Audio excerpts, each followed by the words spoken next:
Hi and welcome to the Green Room, Rethinking Clean, behind the science of biotech, where we'll be chatting with biological preparations, the manufacturers of the Hygiene range. I'm Steve and I'm the product manager here at Lyreco UK and Ireland, and I have two of my guests here today. Gentlemen, would you like to introduce yourselves? Hi Steve, my name's Dan Francis. I'm the UK Sales Director for Biological Preparations. Hi Steve, my name's John Lear and I'm the Director of Microbiology and R&D at Biological Preparations. Pleased to meet you both. Likewise. Dan, over the last few years, expectations around hygiene, cleanliness and workplace well-being have clearly evolved. Organisations are thinking not just about appearance, but about user experience, health, sustainability and operational efficiency. From your perspective, what's driving that shift? Recent times, a shift came from the COVID-19 pandemic. Buyers had to become more educated. There was a real focus on disinfection. The buyers had to understand what the difference was between cleaning and disinfection. They had to learn all about EN accreditation, what are virucidal kill times, log times, etc., etc. So that heightened the importance of cleaning and disinfection, and that awareness hasn't gone away. If anything, it's just continued. The pandemic also highlighted the fragility of a global supply chain. You know, the global supply chain where raw materials are coming from, a lot when they start to dry up, a lot of in the UK, a lot of customers will then shift into a UK-based manufacturer to try and source their goods. And then since then, that's continued to happen. We've since then had the Brexit transition, we've had Suez Canal, we've had geopolitical conflicts, all of which have contributed to the fact that customers within the UK are trying to shift and source locally wherever possible, and it's really, really important. I think sustainability was, I don't want to say put on pause during the pandemic, but it wasn't the main driver for customers' buying patterns and that shift.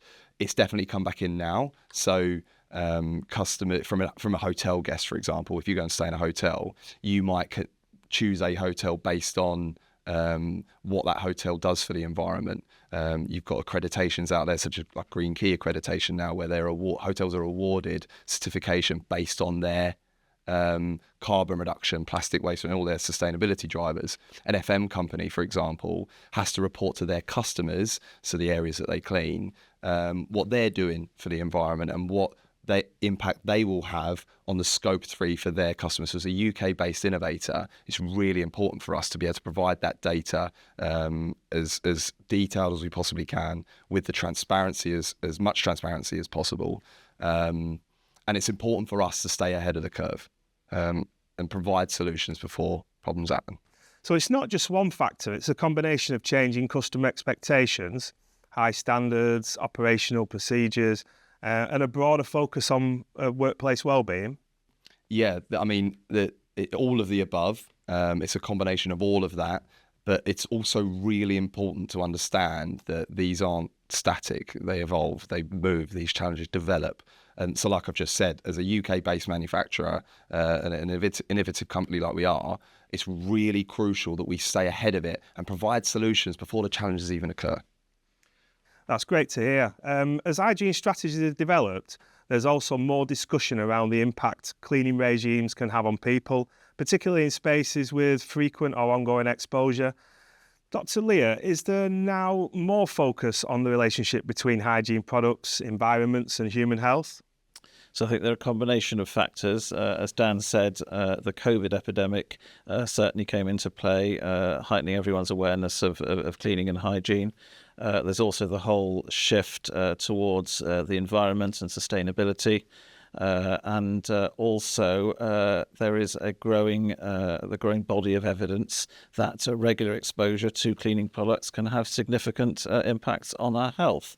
So I think whereas in the past, whereas people just asked the question of does this clean, I think now they are asking questions about how those products affect the environment, how those products affect the user.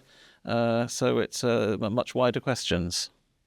And from a commercial and operational perspective, why does this matter to businesses today? Right, it's becoming increasingly difficult. It's like a minefield at the moment, especially with more manufacturers getting into the biotech space. With that comes a rise in claims that are really hard to verify for the end user. You can blur with marketing terminology, so it's really important for customers to kind of try and cut through, and distributors and manufacturers to help cut through that. For example, there are terms out there in the marketplace such as chemical free. Well, we drink water, which is H2O. There's no such thing as a chemical free clean. So it's really difficult for end users, for distributors to kind of cut through that noise while these terms are out there. The key is to kind of move beyond the marketing and, like Dr. Lear says, focus on the evidence. Organisations should feel more comfortable to question the claims that are being made, question the supply chain, test, challenge, ask for independent validation, and not just rely on the marketing spiel and you know, I'm a sales director, and the sales spiel that you can often be given. We have a responsibility to provide credible data, transparent data, evidence that's been tested and verified and stands up to scrutiny. It's our job to do so. And that will allow people to make more informed decisions on their supply chain, etc. When organisations think about protecting cleaning staff and building users, PPE is often part of the conversation. In practice, it sits within a much broader hygiene and risk management strategy. Dr. Lear, how should organisations think about PPE as part of an overall safe system of work? Do you mind if I just jump in on this one? No, of course, Sorry. go ahead. Sorry. I think PPE is very important. However, it should be the final piece of the puzzle when it comes to assessing risk. The question for organisations could be, can we get rid of the hazard in the first place? Can we remove the hazard in the first place rather than focusing on what PPE is required to do the task? That should be the final piece, in my opinion. For me personally, PPE, the situation with PPE has always been quite black and white. So the SDS and the product label show the user what PPE they need to wear, and that's what they need to do. End of story. But of course, it's not always as simple as that. So I've also seen quite a lot of non-compliance during my career. So, you know, even for the most sort of diligent of staff, you know, there's the day they're in a hurry, or the day they forget, or the day they run out, or the day they haven't shaved and the mask doesn't sort of quite fit tightly enough. So it's not always black and white. As I said, as Dan mentioned, PPE is really a last line of defence. It also doesn't protect any other sort of users that might be affected. So, for example, from chemical residues that are left behind. And it's a well-known concept of risk assessment, as Dan mentioned, that the primary goal should always be to reduce the risk altogether. We're also seeing increased interest in biotech-based cleaning solutions. Dan, why do you think this category is gaining more attention? I think because biotechnology is becoming more familiar in everyday life. People were drinking probiotic yogurts, kombucha, probiotic shampoos are out there on the market to help with hair growth and hair quality. So as awareness of beneficial bacteria is growing within our general society, so does confidence in the science behind it, and applying that to commercial cleaning. At the same time, we've already discussed how organisations are under pressure to reduce risk, improve sustainability, maintain, if not improve performance within the cleaning arena.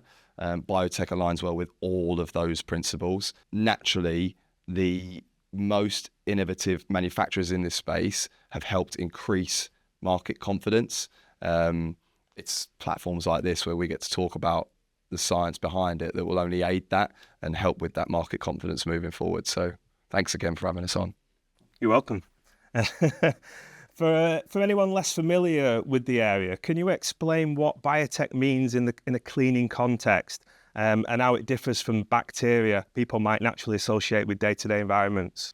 Yeah, sure. So in the cleaning industry, when we talk about biotech, we are talking about the use of beneficial bacteria in the products, and also certain other natural and environmentally friendly technologies such as free enzymes, plant extracts, and fermentation products. As for the bacteria that you mentioned, so of course bacteria are part of our natural environment. They are all around us. They're on us, they're inside us, and of course those bacteria range from those which are perfectly harmless to quite possibly those which might be harmful to us.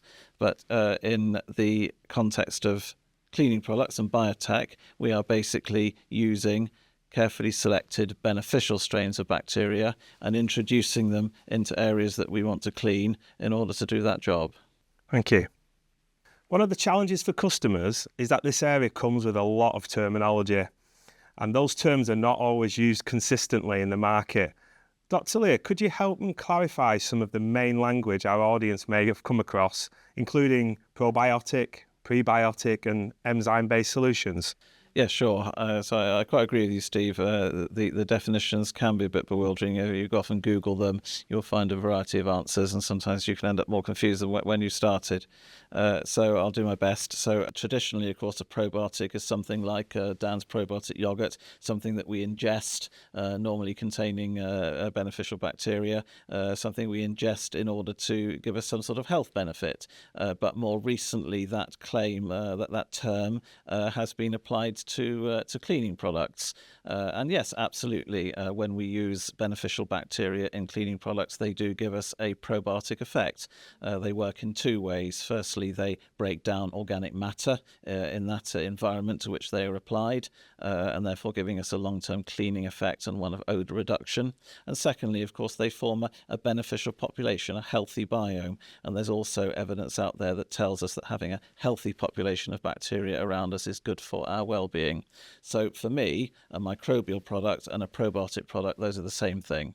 So a prebiotic is something that we add to a system in order to encourage beneficial bacteria, either ones that we might add in a biological product or ones that might be there already. This is not actually something that we advocate because we want the beneficial bacteria we apply to degrade organic soiling, to clean for us, to reduce odours, and not to break down readily available food that we provide to them in the form of a prebiotic. So I also think that it can encourage the growth of undesirable bacteria. So as I said, not something we recommend, useful in other industries, but not here. And then enzymes, definitely worth some discussion. So when bacteria do this for us, when they produce this long-term cleaning effect, they break down organic matter through the production of enzymes. So enzymes are not alive. Enzymes are simply proteins that speed up biological reactions. So basically the bacteria produce the enzymes in order to break down that organic matter and take that organic matter up into their cells, used for energy and growth. Crudely, if you like, it's how the bacteria feed. So enzymes can also be produced on an industrial scale and added directly to product formulations. We tend to refer to them as free enzymes when it's done in that way. And the only difference is the speed of the effect. So free enzymes give you an instant but short-term effect, whereas bacterial enzymes will give you a long-term effect. So really, for me, if a product is claimed to be enzymatic, then it should contain free enzymes. But I do think that manufacturers sometimes confuse the terms and even mislabel the products. Thank you. That's a very science answer, and so From it should a scientist. be from a scientist. Yes. And I'm fully aware of what I'm about to say to you now is in front of our scientist. The way we can help bring that analogy to life a little bit, and I'm going to perhaps remind you of a game called Pac-Man. Oh, yeah. Some of the audience might Blast not from the remember past, yeah. what Pac-Man is. Google it. But to kind of bring it to life for you, if you imagine the beneficial bacteria that we utilise, that's Pac-Man. Millions of Pac-Man that you're spraying across the surface. Let's call it a washroom. Eating dirt, basically. Eating dirt. So it's trying to remove the odours at the source. It's trying to remove proteins and body fats. But to do that and to speed up that process, it has cutlery, which are enzymes, a knife and a fork, if you like, to break down the organic matter so it's in digestible chunks so that Pac-Man can feed. Happy? Great. Great. Yeah. Hopefully that brings it to life. It's a very 1980s answer, but Yes. yeah. Before my time, Steve. Thankfully. Only just. Sorry, only just. Yeah. Guys, I've seen you brought some products in with you today. Do you want to tell me a little bit about them? Yeah, absolutely. Before I talk about these specifically, our technology is available 5 litre concentrate, 1 litre concentrate, ready to use. We have 1.5 litre pouches that we put through a dispensing system. But we needed to bring, we constantly innovate within our own range. We don't just sit on our laurels, and this is a part of this. So this here, these are the same science-based technology. So it's biotech within a paper soluble sachet. So you'll open the compostable pouch. There's 20 sachets in this pack, and I'll show you one now because I bought one earlier. Here's one I made earlier. So completely made of soluble paper. You drop that into your bottle that you'll keep for life. So you don't bin the bottle. So it's completely taking plastic waste out of the supply chain. Dissolves within there. You don't have to rip and pour. It's none of that. It's straight into the bottle. There is a song that I can quote if you'd like me to, in terms of training, a sachet in a bottle. So that's it. So yeah, I'm really sorry that I put that. And I noticed there you've got washroom solution, a cleaner and degreaser. Can you just explain a little bit into what type of sectors, how far does the range expand? Yeah, so at the moment we've got it in four of our products. We have our complete washroom cleaner, our toilet cleaner, our all surface and floor cleaner, and our cleaner degreaser. So that would span across your washroom cleaning, your general purpose cleaning, and your kitchen environment. In terms of sectors, the facilities management sector, especially where, as I mentioned earlier, where their customers are trying to remove plastic from the supply chain. Fantastic solution. We have customers that have removed 5 litres, 1 litres, and they're looking to go, they're putting this across their whole estate. The education sector is really popular for it. Storage space, if you think of cleaning cupboards, tends to be the last place people think of when designing buildings. Fantastic for retail as well for the same reason. It's easier to carry on a trolley, can be locked away. We do them in packs of 20. But if you're a slightly larger site or you have multiple cleaners, you can buy them in packs of 150 as well. So yeah, it's a fantastic solution. That it's been a huge success for us, and our customers love it. So what we're actually trying to do now, and this is where John and the team are involved. What other products can we put into this type of technology, because it's a fantastic USP for us?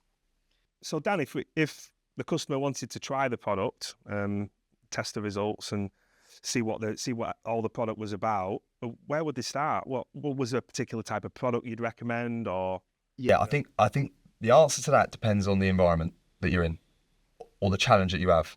So if you right now are watching this and your washrooms have a particularly bad odour, I would lead with our complete washroom cleaner and our urinal and toilet cleaner, because the bacteria within those products has been specifically chosen because of their capabilities of tackling those challenges. They'll remove body proteins, they'll remove body fats, and it will remove uric acid scale, which is what smells, basically. It's the yellow staining around toilets and on walls. If you've got young children, you'll know exactly what I'm talking about when they miss. Those two products, complete washroom cleaner and urinal and toilet cleaner, go hand in hand in tackling that at the source, and they'll remove the odour at source, give you the residual clean you need. If your challenge is more generic, so public areas, I'd go with your surface and floor. It's fantastic on tables, chairs, flooring, windows, your general cleaning. If your challenge is more industrial or food service, you'd go with your cleaner degreaser, this one here. Doesn't have a fragrance to it, so it can be used in a food safe environment. So how you start will really depend on the challenge that you have, and then we can help you with the solution. Okay, excellent. From a customer point of view, how should businesses cut through that terminology and focus on what's relevant when reviewing options? It's incredibly difficult. I mean, how many when it comes to biotech, the amount of variations of that, prebiotic, probiotic, symbiotic, it's incredibly difficult. But it goes back to what I was discussing earlier. Question, challenge, test. There's never been more information available right now at your fingertips. But that doesn't mean that there's more clarity around there. The starting point should always be, what are we actually trying to achieve as an organisation? What is the end goal? And probably more importantly, who's going to be impacted by that decision? procurement, sustainability, operations, health and safety, they'll all view that terminology in very different ways, how that's going to benefit that department of that organisation.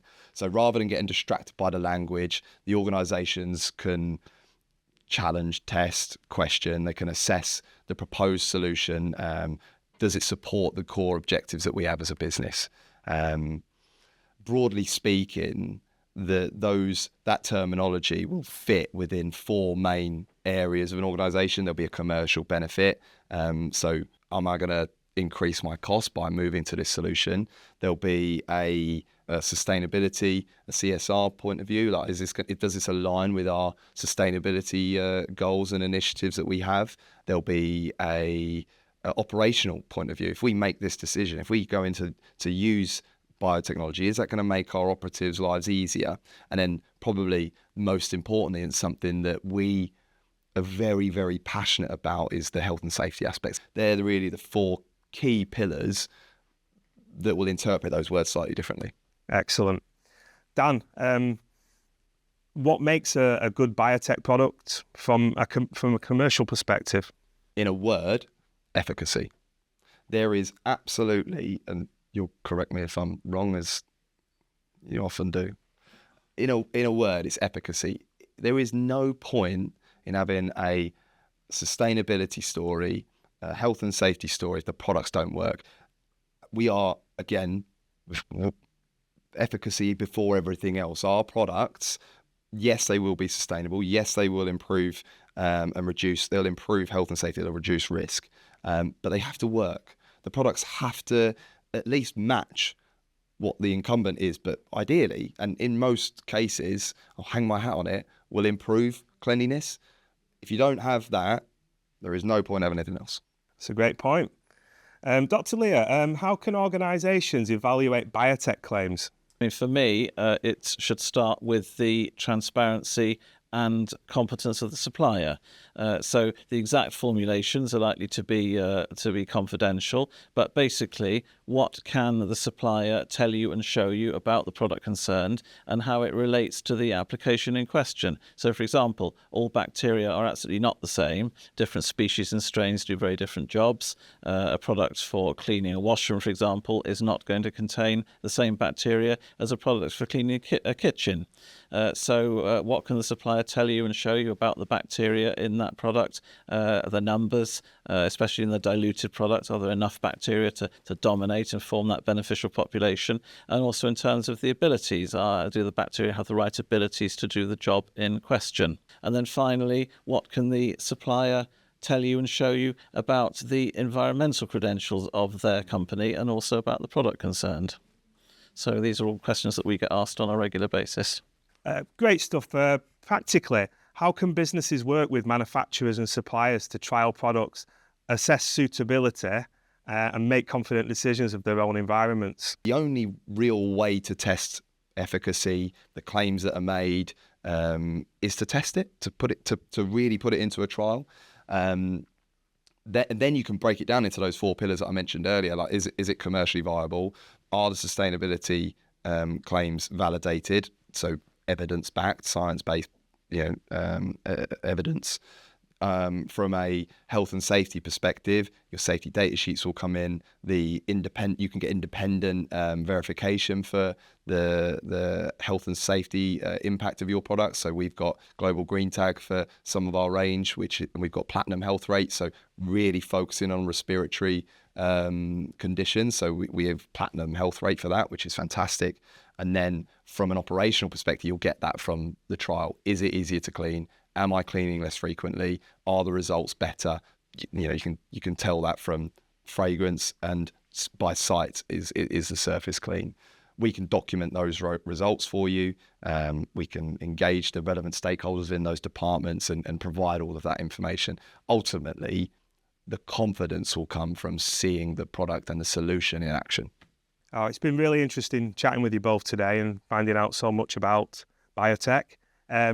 Any final thoughts or advice?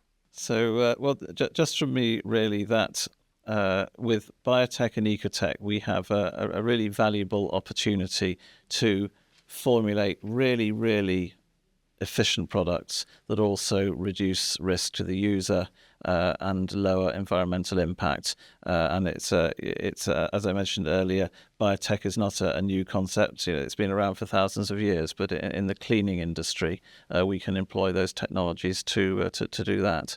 So let's not waste that opportunity. Thank you. My advice would be stay open-minded, but stay evidence-led. Ask the questions, challenge the claims, ensure that any solution is aligned to what your organisation is trying to achieve. The organisations and the manufacturers, the organisations that have the most success are the ones that are taking that balanced approach, that are being more open-minded around the new innovation that's coming in, combining that scientific evidence with the practical trials that we've just mentioned. Biotech isn't about replacing one product with another. It's about adopting a smarter, more sustainable approach to cleaning that supports people and the environments that they operate in. Thanks, guys. Thank It's been you an very absolute much. pleasure. I hope you all enjoyed this episode. If you'd like to find out more, please visit y.lyreco.com. Thank you for watching.